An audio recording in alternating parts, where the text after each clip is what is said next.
Hello students, now I will explain you the science of class 6 lesson 2। Students कल मैंने exercise explain किया था इस लेसन का। इसमें से बच्चों को कुछ क्वेश्चन समझ में नहीं आ रहे थे। जैसे शॉर्ट का थर्ड क्वेश्चन है, व्हाट रिजल्ट्स इन ओबेसिटी, किस चीज़ का परिणाम है ओबेसिटी। तो स्टूडेंट्स ओबेसिटी मतलब होता है मोटापा। आप लोगों ने ऐसे बहुत सारे आदमियों को देखे होंगे या बच्चों को देखे होंगे जो जंक फूड खाते हैं और खूब हेल्दी हो जाते हैं, खूब मोटे हो जाते हैं। तो ऐसे जब आदमी आवश्यकता से ज़्यादा मोटा हो जाता है, आवश्यकता से अधिक वो खाना खाता है और मोटा हो जाता है, तो इसे हम कहते हैं ओबेसिटी।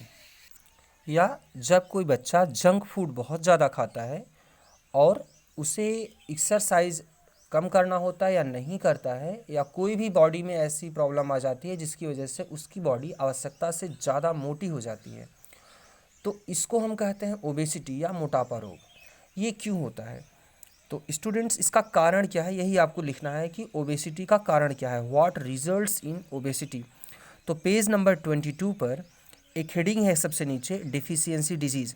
इसके ऊपर डिफिशियंसी डिजीज़ के ऊपर देखिए थर्ड लाइन में, ईटिंग एक्सेस ऑफ फूड और over nutrition results in overweight और ओबेसिटी। इसका यही आंसर है, increase in the amount of fat in body. तो आपको सिर्फ इतना ही लिखना है answer, eating excess of food और over nutrition results in overweight और ओबेसिटी, ब्रैकेट में increase in the amount of fat in the body, it is called obesity. बस आपको इतना ही लिखना है। स्टूडेंट्स आज ये लेसन मैं फिर से रिवाइज कर दे रहा हूँ। लेसन का नाम है कंपोनेंट्स ऑफ फूड। भोजन में कौन कौन से कंपोनेंट्स होते हैं? तो भोजन में carbohydrate, fat, protein, vitamin, minerals, roughage और वाटर पाया जाता है। कुछ फूड आइटम्स में वाटर की मात्रा ज़्यादा होती है, जैसे टोमेटोज़, तो इसमें वाटर की मात्रा बहुत ज़्यादा होती है। तो इस तरीके से हमें डिफरेंट फूड आइटम से डिफरेंट न्यूट्रिएंट्स प्राप्त होते हैं। इस लेसन में अब आपको पढ़ना है कि कार्बोहाइड्रेट जो एक न्यूट्रिएंट है, यह किस फूड आइटम से प्राप्त होता है और इसका रोल क्या है हमारी बॉडी के लिए। और अगर कार्बोहाइड्रेट हमारी बॉडी में कम हो जाता है या कार्बोहाइड्रेट की मात्रा हमारी बॉडी में बढ़ जाती है, तो हमें कौन सा रोग हो जाता है, ये आपको समझना है।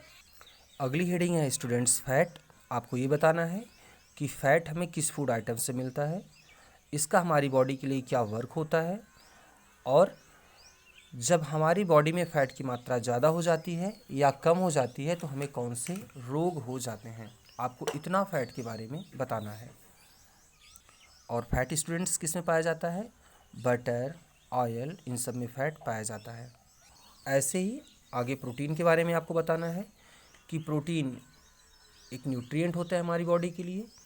किस फूड आइटम में प्रोटीन ज़्यादा होता है, आपको फूड आइटम का नाम लिखना है। प्रोटीन हमारी बॉडी के लिए इम्पॉर्टेंट क्यों है, आपको ये बताना है। और अगर प्रोटीन की हमारी बॉडी में कमी हो जाती है तो हमें कौन सा रोग हो जाता है।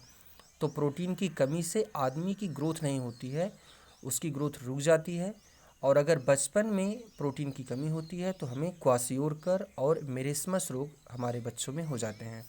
तो आपको ये बताना है। आगे आगे अब पेज नंबर 18 पर विटामिन्स के बारे में है। 18 और 19 पर इसमें बहुत सारे विटामिन्स के नाम लिखे गए हैं। आपको ये बताना है कि विटामिन हमें किस फूड आइटम से, अलग अलग विटामिन क्या होते हैं और ये हमें किस फूड आइटम से मिलते हैं, मतलब कौन सा खाना खाते हैं हमें तब विटामिन ज़्यादा मिलता है। विटामिन का हमारे लिए इम्पॉर्टेंस क्या होता है, और अगर विटामिन हमारे बॉडी में कम हो जाते हैं तो हमें कौन सा रोग हो जाता है, आपको ये एक्सप्लेन करना है। और आपको ये सभी चीज़ें समझनी है स्टूडेंट्स, ये बहुत ही इंपॉर्टेंट लेसन है आप लोगों के लिए। पेज नंबर 19 पर ही बॉटम में मिनरल्स दिया गया है। तो आपको ये बताने हैं कि कुछ मिनरल्स के नाम बताने हैं कि ये हमारे लिए कैसे इंपॉर्टेंट्स होते हैं और इनकी कमी से हमें क्या रोग हो जाता है।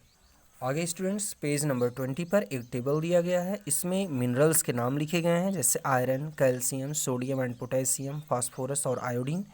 ये किस फूड आइटम में पाए जाते हैं और ये हमारे किस फंक्शन को, हमारी बॉडी की किस फंक्शन को ये कंट्रोल करते हैं। स्टूडेंट्स इसके बाद पेज नंबर 20 पर ही वाटर के बारे में है, किस फूड आइटम में वाटर ज़्यादा पाया जाता है, ये सब लिखा गया है। और पेज नंबर 21 पर स्टूडेंट्स रफेज के बारे में एक सेक्शन बताया गया है कि रफेज हमारे लिए कैसे इंपॉर्टेंट होते हैं, हमारे डाइजेस्टिव सिस्टम के लिए रफेज कैसे बहुत ही ज़्यादा इंपॉर्टेंट है।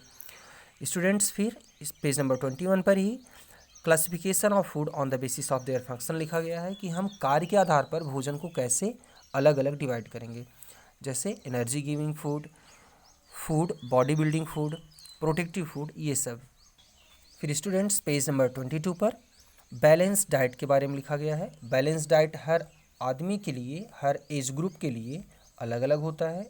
ये डिपेंड करता है कि आदमी किस एज में है और फिजिकल वर्क कितना करता है। तो बैलेंस डाइट वह डाइट होती है, वह खुराक होती है जिसमें सभी न्यूट्रिएंट्स पर्याप्त मात्रा में पाए जाते हैं। आगे स्टूडेंट्स डिफिशियंसी डिजीज़ के बारे में। तो डिफिशियंसी डिजीज़ क्या होते हैं? अगर हमारे भोजन में किसी भी न्यूट्रिएंट की कमी है, कार्बोहाइड्रेट की कमी है, फैट की कमी है, प्रोटीन की कमी है, विटामिन या मिनरल की कमी है, किसी भी न्यूट्रिएंट्स की अगर कमी है तो हमारे बॉडी में कुछ डिजीज़ हो जाते हैं, कुछ रोग हो जाते हैं। इन्हीं रोगों को हम कहते हैं डिफिशियंसी डिजीज़। बहुत सारे डिफिशियंसी डिजीज़ के नाम पेज नंबर 23 पर लिखे गए हैं और ये किस कारण से होते हैं ये भी समझाए गए हैं। इनके सिम्टम क्या हैं यह भी बताया गया है। पेज नंबर 22 पर फ्लो चार्ट लिखा गया है। स्टूडेंट्स आप लोग इस फूड के जो सभी कंपोनेंट्स होते हैं, पेज नंबर 24 पर जो माइंड मैप दिया गया है इसको भी आप लोग ध्यान से लर्न कर लीजिएगा। ये पूरा लेसन आपको बढ़िया से समझ लीजिएगा। कल हम दूसरा लेसन 3 स्टार्ट करेंगे। Thank you.